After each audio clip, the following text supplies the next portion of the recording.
Good morning. Ngasigi video yengminarse mayam ngasi second cinemate ko second cinemate se akoigi khoi first color da haragana hangapan leijare ko aduga number da haragana 25 ko id 25 se koina use to bibe ko ngasi goina haidare ko lucky number angel numbers and harasu yare ko aduga card message ani minarase aduga timing ko ngasi goina timing afabase kram ba matam oige habado adu yengminarase Select 3 cards ko 3 sidagi ama choose tawdrese 1 2 3 ahum sigi manung sida ama khanbiro ko dum 1 oigera 2 oigera ntraga 3 oigera ko ahambagi se ko haidi wheel of fortune la ko wheel of fortune se hai tare sida ngasi gi oina hairagadi numit afaba dum oi ko isagi oina haidi afaba la ko gumba Kinoma hai tare ko aina ga sum khanjada leiba pot kumba dumaina aigonda changakpa khotpa aigi imungda changakpa gumba hai tare ko dumaina piri ko ani subasina kitang challenging oi ko challenging oi ba hairagadi pot se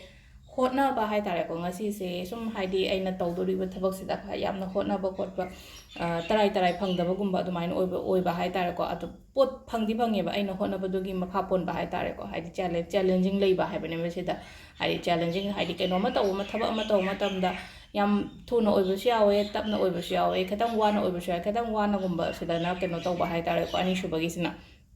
ahum subagi sina keno lai ko hadi lai ba card se magi da namu hai tare ko phai phaba budi phai ko hadi adum aigonda hai tare ko hadi thaba inkhang gi oitaraga so amagi oitar so phai ado sometimes hai do egi surrounding na sum nganghen ba kochen ba kumba tawje ko mina manipulate to boda chakano akiba thado adugi hai tare mana kai harakani aina si tho matamda aiga loina ri mi sina adi aigi damakta nganga gadra khot kadra kaina ko hadi tawsu tarokpa so dum khara yai ba khambra hadi nang toido kaishu kana roi da bada kaina sum hairakpa gumba hai tare dum mayam do kem khadno just focus nang na tawdo ri ba thabak tu da dum focus to ba hai tare ko mina ngang ba lawgono ko aduga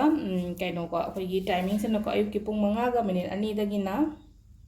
taruka minute 30 fa wasidi matam sidi loi grani ko ina video thenge ngasidi aduga mapan ga minute 30 tagina ani ga minute 10 phawm leire ko adui matung da mu ahum ga minute 93 deina pung 9 ga minute 10 phawm leire du nungdang theng mena 13 ga minute 3 tagina 12 ga minute 33 phawm leire tagi pung ani ga minute 5 tagina 5 ga minute ahum phawm leire ko sisina afogi ngasi goina kaino afaba timing ko ado sida leire ngasi gi video se ko ado Thursday so koina tawba ya ba kai sum leire ga ko haje just reminder oina ko ina Thursday numit se haidi kolu thokono kotokono habda dogi phasana in details the videos amu semake ko sida explain toraga diam sangani ko haidi reason dei ko dogi oina hai tare ko haidi Thursday do kolu gono piron su tokono piron su ba samba yam ka haina to gono khot kono haimna chingba Thursday de khitang hai tare ko line ningnei na mayam sina anamba sina ko aduduna yaringai haidi ko Thursday se haidi ko haidi chanting to bogumba hai tare ko aina ningjari bo shor dugi dam keno dugi hai ta ko magi maming chant to ba ha gadi Radha Krishna chant to re om chanting gumba to ba ko aina sum ai chen dagi sum